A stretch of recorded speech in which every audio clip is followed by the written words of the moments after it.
Okay, सो आइए प्रार्थना करते हैं, धन्यवाद करते हैं प्रभु जी।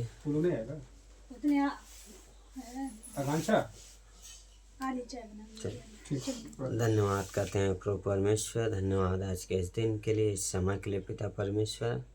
इस परिवार के लिए धन्यवाद करते हैं। रंजीत भाई, सुषमा बहन को आपके हाथों में सौंपते हैं। आदर्श और आकांक्षा के जीवन को आपके हाथों में सौंपते हैं प्रभु जी। ब्लेस कीजिए, सहायता कीजिए, अनुग्रह दीजिए पिता परमेश्वर, कि हम आपके वचन को सीख सकें और आपकी महिमा कर सकें प्रभु जी।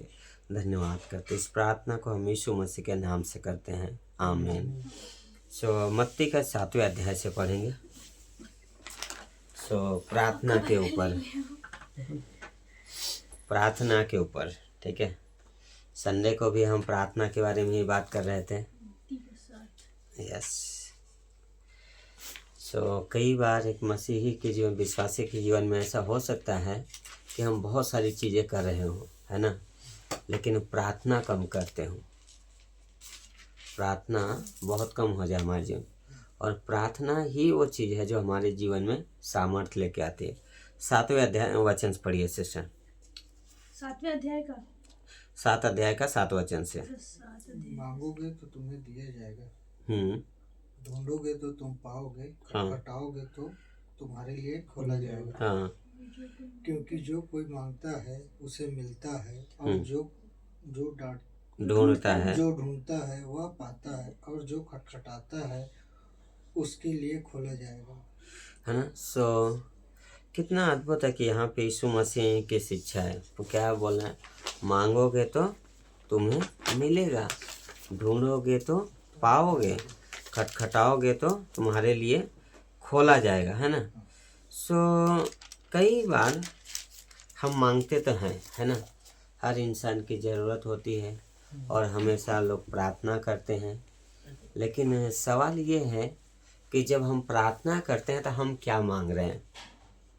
जब हम प्रार्थना करते हैं तो क्या मांग रहे हैं। कई बार हमारी ज़रूरत की चीज़ें सिर्फ मांगते हैं, है ना।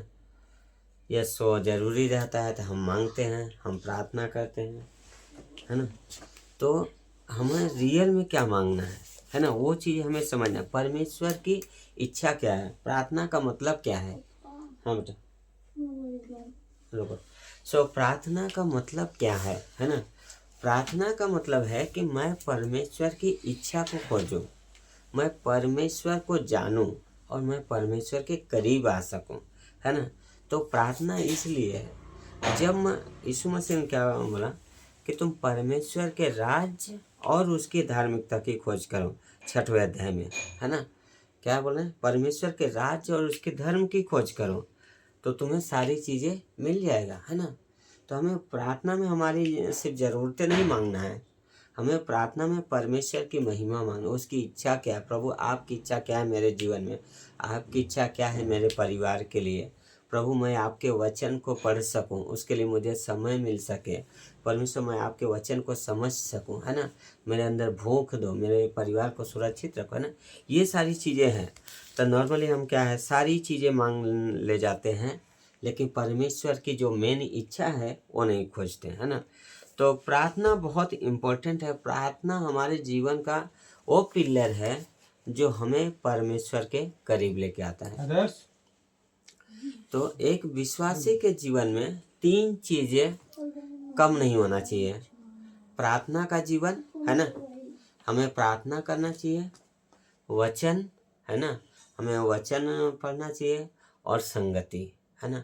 यहोशू के पहले अध्याय में जब हम पढ़ते हैं 1 से 8 वचन, तो 8वें वचन में यहोशू को क्या बोला परमेश्वर, पढ़िए उस वचन को।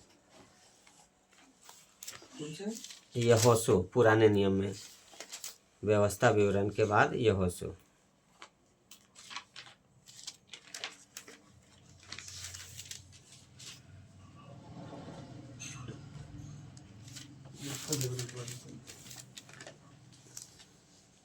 यहोशू हाँ मिला यहोशू। 1 से 8 वचन पढ़िए, 1 अध्याय का। हाँ 1 अध्याय का 1 से 8 मिला, 1 से 8 पढ़िए जी। यहोवा के दास हाँ 1 से 8 तक ना जी।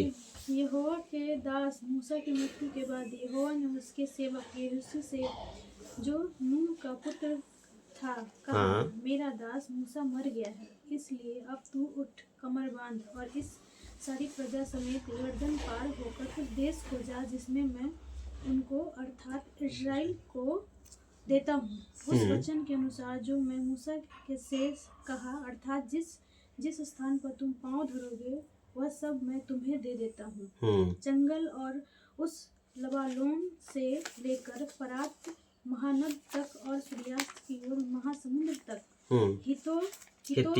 हित्तियों का सारा देश तुम्हारा भाग ठहरेगा। तेरे जीवन भर कोई तेरे सामने ठहर ना सकेगा। जैसा मैं मूसा के संग रहा वैसे ही तेरे संग भी रहूंगा, और ना तो मैं तुम्हें धोखा दूंगा और ना तुझको छोड़ूंगा। इसलिए हियाव बांधकर दृढ़ हो जा, क्योंकि जिस देश के देने की शपथ मैंने इन लोगों के पूर्वजों से खाई थी उसका अधिकारी तू इन्हें करेगा। इतना हो कि तू हियाव बांधकर और बहुत दृढ़ होकर जो व्यवस्था मेरे दास मूसा ने तुझे दी है उन सब के अनुसार करने में चौकसी करना, और उससे ना तो दाहिने मुड़ना और ना बाएं। तब जहाँ जहाँ तू जाएगा वहाँ वहाँ तेरा काम सफल हो। व्यवस्था की यह पुस्तक तेरे चित्त से कभी न उतरने पाए। इसी में दिन रात ध्यान दिए रहना, इसीलिए कि जो कुछ उसमें लिखा है उसके अनुसार करने की तू चौकसी करे, क्योंकि ऐसा ही करने से तेरे सब काम सफल होंगे और तू प्रभावशाली होगा। ठीक है, आपके लिए हम सबके लिए यही है। व्यवस्था के इस वचन पे क्या करना है, दिन रात क्या करना है, मनन करना है, और उसके अनुसार करने से क्या होएगा, काम सफल, और हम क्या होंगे, प्रभावशाली होंगे। कल बाइबल क्लास में मैं बात करते कि कई लोग क्या है, कलीसिया में तो रहते हैं लेकिन उनका जीवन कलीसिया के लिए प्रभावशाली नहीं होता है, क्योंकि वो अपने जीवन में पहला स्थान परमेश्वर को नहीं देते हैं ना। सर हम विश्वासी जब भी उठते हैं तो हमारा काम क्या है, कुछ भी करने से पहले, है ना, संसार में कोई बात नहीं, संसार में जो विचार आप लोग ले लीजिए, है ना, संसार का विचार, है ना, हमारी दिनचर्या, बहुत सारे चिंताएं हमारे दिमाग में गूंजे, उससे पहले हमें क्या करना है, इस वचन को हमारे अंदर जाने देना है, क्योंकि इस वचन के द्वारा ही सामर्थ आएगा। अभी नहीं, तो इस वचन के द्वारा ही हमें क्या है, सामर्थ मिलेगा। पता है यहोशू को यहाँ पे परमेश्वर ने बोला कि क्या है, क्या मनन करना है, दिन रात इस पे क्या करना है, मनन करना है ना। दिन रात यहोशू को क्या करना है, मनन करना है ना। 1 मिनट नहीं, 1 घंटा नहीं, क्या है, दिन रात, यानी जब भी याद आए तो हमें क्या करना है, हमारे दिमाग को वचन में लेके आए। पता है वचन मनन करते करते यहोशू के अंदर इतना सामर्थ्य दिया परमेश्वर ने कि 6वें या 10वें अध्याय में जब पढ़ेंगे तो यहोशू ने आज्ञा दिया कि सूर्य रुक जा, हाँ, और रुक गया। कहाँ से हुआ, परमेश्वर के वचन से अधिकार आता है। सो इसलिए बोला वचन, संगति, और हमारे जीवन में एक और क्या चाहिए, प्रार्थना। अभी लूका के 11वें अध्याय में जाइए, 11 अध्याय का 5 वचन से पढ़िए। सुनो ना, छोड़ 11 अध्याय। चलो वहाँ बैठो, आ जाओ बेटा। एक सेकंड, रोड पर खड़ा होकर आवाज जा रहा, भैया नहीं आ रहा, देखो ना, नहीं स्लो होने जाएगा, इधर डायरेक्शन में ना। 11 का क्या, हाँ 5 वचन से। 5 वचन से। तब उसने उनसे कहा, तुम में से कौन है कि उसका एक मित्र हो और वह आधी रात को उसके पास जाकर उससे कहे कि हे मित्र, मुझे 3 रोटियां दे, क्योंकि एक यात्री मित्र मेरे पास आया और उसके आगे रखने के लिए मेरे पास कुछ नहीं है। और वह भीतर से उत्तर दे, मुझे दुख न दे, अब तो द्वार बंद है और मेरे बालक मेरे पास बिछौने पर हैं, इसलिए मैं उठकर तुझे दे नहीं सकता। मैं तुमसे कहता हूँ कि यदि उसका मित्र होने पर भी उससे उठकर न दे तो भी उससे लज्जा छोड़कर मांगने के कारण उसे जीतना जितना आवश्यकता हो उतनी उठकर देगा। और मैं तुमसे कहता हूँ कि मांगो तो तुम्हें दिया जाएगा, ढूंढो तो तुम पाओगे, खटखटाओ तो तुम्हारे लिए खोला जाएगा। क्योंकि जो कोई मांगता है उसे मिलता है, और जो ढूंढता है वह पाता है, और जो खटखटाता है उसके लिए खोला जाएगा। है ना। तो यहाँ पे यीशु मसीह प्रार्थना के बारे में क्या कर रहे हैं, सिखा रहे हैं। तो उदाहरण क्या है, एक यात्री मित्र आया और क्या बोल रहा है, एक व्यक्ति आ रहा है, दो मित्र आ रहा है ना, और क्या बोला, मेरे घर में कोई यात्री आया है, मेरे पास उसके रखने के लिए कुछ नहीं है, मुझे क्या करो, 3 रोटी दे दो, है ना, कि मैं उसे खिला सकूं, है ना। अब ये 3 रोटी, तो अब ये 3 रोटी क्या है जो हम लोगों को दे सकते हैं, है ना। तो ठीक है, कोई बात नहीं, बाद में, है ना। तो 3 रोटी वो मांग रहा है ना। तो 3 रोटी वो मांग रहा है, और क्या है, वही चीज़ आज क्या है, हर व्यक्ति की ज़रूरत है। वो 3 रोटी हर व्यक्ति की ज़रूरत है। पहला है वचन, है ना, परमेश्वर का वचन। अगर लोग तकलीफ़ में हैं, है ना, हम बोल दें कि यस हाँ समझता हूँ आप कितना तकलीफ़ में हो, हम कोई नहीं समझते हैं, है ना, हम झूठी सांत्वना दे रहे हैं। लेकिन जब हम परमेश्वर का वचन क्या कहता है, वचन में क्या लिखा है, जब हम वचन बताएंगे, वचन जाएगा तो असली चंगाई लेकर आएगा, है ना। दूसरा है कि मैं उसके लिए प्रार्थना करूं, है ना, मैं उस व्यक्ति के लिए प्रार्थना करूं, उनकी जो समस्याएं, जो चीज़ें हैं, यीशु मसीह ने बोला कि प्रार्थना करो। तीसरा है, अगर कोई विश्वासी आ रहा है तो उसके साथ ही मैं क्या करूँगा, संगति करूँगा, उसे प्रोत्साहित करूँगा, है ना, कि आप यस इसमें परमेश्वर आपको सामर्थ्य है, उसमें आपको लीड करेगा, है ना। तो ये 3 चीज़ें हमारी ज़रूरत है, परमेश्वर का वचन, प्रार्थना जो हमें परमेश्वर के करीब लेके जाता है, और संगति, है ना। क्यों हम बाइबल क्लास करते हैं, बाकी चीज़ें करते हैं, ताकि हम और संगति कर सकें। क्योंकि संसार में बहुत सारी बुराई है ना, बहुत सारी गलतियां हैं, बहुत सारे गलत रास्ते पे जा रहे हैं, यंग नए एकदम नौजवान बच्चे लोग। क्यों? क्योंकि बहुत संसार जो में क्या है, बहुत सारे सोशल मीडिया, बहुत सारी गलत चीज़ें चल रही है ना। लगता है कि अरे नॉर्मल है, पर वो नॉर्मल नहीं होता है ना। वो बच्चे क्या होते हैं, थोड़े समय में क्या हो जाते हैं, डिसोबीडियंस, है ना। तो हमें बहुत ध्यान रखना है ना। तो हमें ये 3 चीज़ें चाहिए, है ना, ये 3 चीज़ें चाहिए। तो जब हम मांगते हैं तो क्या मांगना है, प्रभु मुझे सहायता करो कि मैं आपको जान सकूं, प्रभु आपकी इच्छा क्या है ना, परमेश्वर मैं आपके वचन को समझ सकूं, है ना, और मुझे क्या है, बुराई से बचाओ।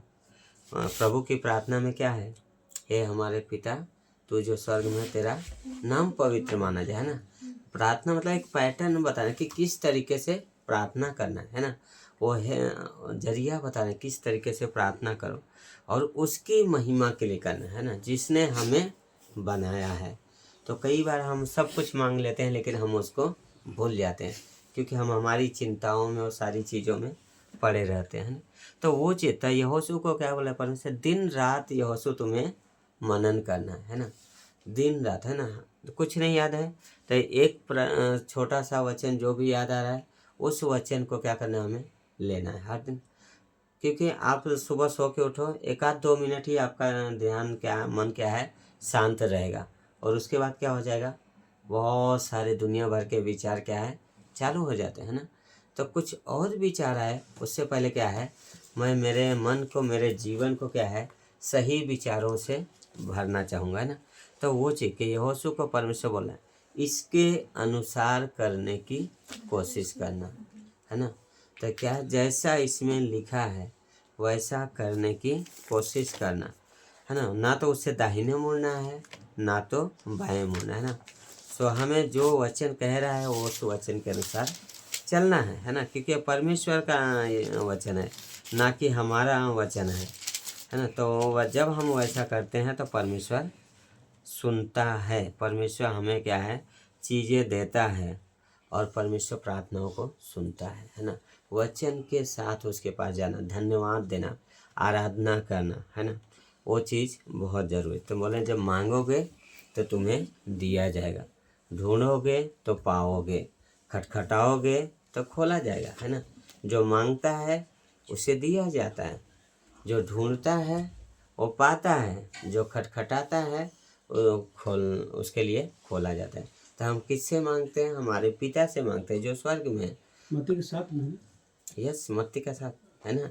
हम उस पिता से मांगते हैं जो स्वर्ग में है ना। हम उसका दरवाज़ा खटखटाते हैं जो हमारा पिता है ना। हम अपने उस स्वर्गीय क्या है भंडार में ढूंढते हैं जो हमारा पिता, जो हमसे प्रेम करता है, जो हमें चाहता है और जो हमें सारी चीज़ें देना चाहता है ना। तो क्या है, हम कहाँ क्या ढूंढना है? उसकी इच्छा को, उसकी महिमा को, ताकि हमारा सारा जीवन क्या है सुरक्षित रहे और हम उसकी महिमा कर सकें और हम क्या है बलवंत होते हैं। सो जब हम इन चीज़ों में को ढूंढते हैं परमेश्वर की इच्छा को, तो हम विश्वास में भी मजबूत होते हैं और बाकी भी जो हमारी ज़रूरतें हैं वो परमेश्वर पूरा करता है। आगे 7वें अध्याय में वहाँ और 6वें अध्याय में यीशु मसीह ने बोला, क्योंकि तुम्हारे पिता को जो स्वर्ग में उसे पता है कि तुम्हें किन चीज़ों की आवश्यकता है ना। सो परमेश्वर चाहता है कि हम उसकी इच्छा को ढूंढें। जब हम परमेश्वर की इच्छा को ढूंढते हैं, परमेश्वर की चीज़ों पे मन लगाते हैं, तो परमेश्वर हमारी ज़रूरत की चीज़ें हमें देता है, क्योंकि वो हमारा पिता है, वो हमारा सृष्टि करता है और वो हमसे प्रेम करता है। और इतना उसने प्रेम किया कि हमारे लिए क्या है उस क्रूस पे बलिदान हो गया है ना, और तीसरे दिन जिंदा हो गया और आज भी वो जिंदा है। तो यीशु मसीह ने वो क्या बोला, यूहन्ना के 15 अध्याय आखिरी में पढ़ेंगे 1 से 5।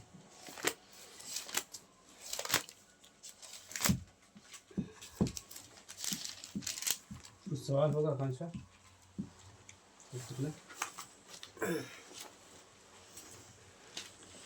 मैं आकांक्षा के लिए प्रेयर कर रहा हूँ कि आकांक्षा अच्छे नंबर से पास हो टॉप 15 का 1 से 5। सच्ची दाखलता मैं हूँ और मेरा पिता किसान है। जो डाली मुझ में है और नहीं फलती उसे वह काट डालता है, और जो फलती है उसे वह छांटता है ताकि और फले। तुम तो उस वचन के कारण जो मैंने तुमसे कहा शुद्ध हो। तुम मुझ में बने रहो और मैं तुम में। जैसे डाली यदि दाखलता में बनी न रहे तो अपने आप से नहीं फल सकती, वैसे ही तुम भी यदि मुझ में बने न रहो तो नहीं फल सकते। मैं दाखलता हूँ, तुम डालियाँ हो। जो मुझ में बना रहता है और मैं उसमें, वह बहुत फलता है, क्योंकि मुझसे अलग होकर तुम कुछ भी नहीं कर सकते। है ना। एकदम, मैं दाखलता हूँ, तुम डालियाँ। मेरा पिता किसान है। किसान क्या करता है, छांटता भी है ना। जब बच्चे, और पिता जो है क्या है वो बच्चों से प्रेम करता है। जब जिससे ज़्यादा प्रेम करता है उसे क्या है ताड़ना भी देता है ताकि वो गलत रास्ते पे ना जाए। जब हम रास्ता भटक जाते हैं तो पिता क्या करता है, कभी कभी डांटता है ना। छड़ी भी मारना क्या है कभी कभी ज़रूरी होता है ना। सो क्या बोल रहे हैं, तुम मुझ में बने रहो, मैं तुम में बना रहूँ, मेरा वचन क्या हो तुम में बना रहे। यहोशू को क्या बोला परमेश्वर, दिन रात इस पे मनन करना, ऐसे इसके जैसा लिखा है वैसा ही करने की कोशिश करना और तू सफल होएगा। फिर बोल रहे हैं कि क्या है, तुम मुझ में बने रहो, मैं तुम में बना रहूँ। जैसे डाली दाखलता में बनी रहती, नहीं तो तुम क्या है फल नहीं ला सकते। कोई भी डाली क्या काट दो फल नहीं आएगा, है ना। तो हमारे जीवन में भी क्या है एक अच्छा उदाहरण है कि हमें बने रहना ज़रूरी है ना। और जितना हम बने रहते हैं उतना हम फलवंत होते हैं, उतना हम शांति और प्रेम का जीवन जीते हैं, क्योंकि परमेश्वर प्रेम है और वो अपना प्रेम क्या करता है हमारे अंदर उंडेल दिया है ना। सो जब हम बोलते हैं कि क्या है, प्रभु पवित्र आत्मा से भरो, प्रभु आप मुझसे बातें करो, तो परमेश्वर सारी चीज़ें करता है ना। सो हमें क्या करना है, बने रहना है, हमें प्रार्थना करना है और हमें संगति करना है ना। तो ये परमेश्वर की इच्छा है कि हम उसके वचन में बने रहें, हम उसके वचन को दिन रात मनन करें और जैसा उसमें लिखा है वैसा करें, है ना। हमें